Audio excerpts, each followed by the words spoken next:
फिर क्या बताते हैं, कोटि जन्म तन भर मत होगे और कुछ नहीं हाथ लग्या रे,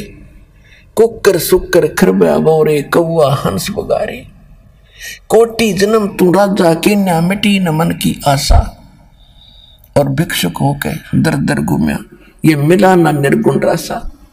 आप ऐसे भी साधक रहे हो, घर त्याग दिया प्रेरणा पाके, जंगल में बैठ के गांव से भिक्षा मांग लाए,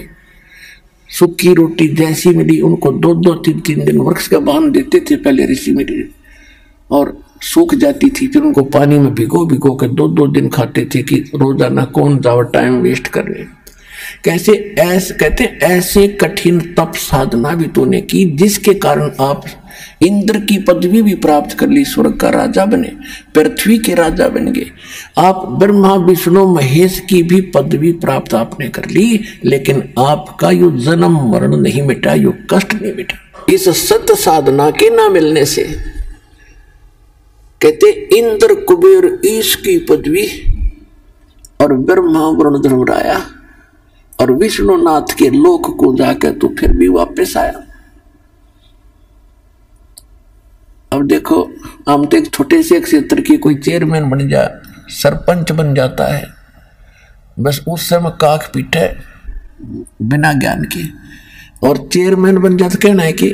एमएलए एमपी बन जाओ, पता नहीं क्या बन गया। तो इस प्रकार परमात्मा कहते हैं तो पूरे स्वर्ग के राजा इंद्र, वो तो स्वर्ग में तो वैसे जीव आम आदमी जाना चाहता रहा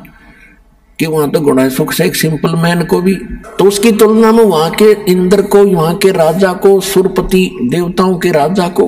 कितना सुख होगा, उसकी थोड़ी सी झलक बताते हैं कि आप यहां कितनी कितनी कठिन साधना करके फिर भी भटक रहे हो, कुछ भी हाथ नहीं लगा। क्या बताते हैं कि आगे गए ना वापस आए और रहते भी सब जा, और बिन साहिब की बंदगी कहीं ठोर ठिकाना ना। अब जैसे मनुष्य जीवन में है हम, या मृत्यु होगी, कर्मानुसार हम हो सकता है स्वर्ग में भी चले जाएं, कुछ पुण्य हो गए तो पुण्य में भी वहां स्वर्ग में मृत्यु होगी, चलो पुण्य खत्म हुए, नरक में। अब नरक का समय भी निर्धारित होता है, वो पूरा होता है, चलो गधा बनो, गधे का भी निर्धारित है, मरो फिर चलो कुत्ता बनो, और फिर कभी मनुष्य बनो तो मनुष्य बनो, और फिर मरो फिर चलो, या चलो चलो मिटेगी। अब इस दास से दीक्षा लेकर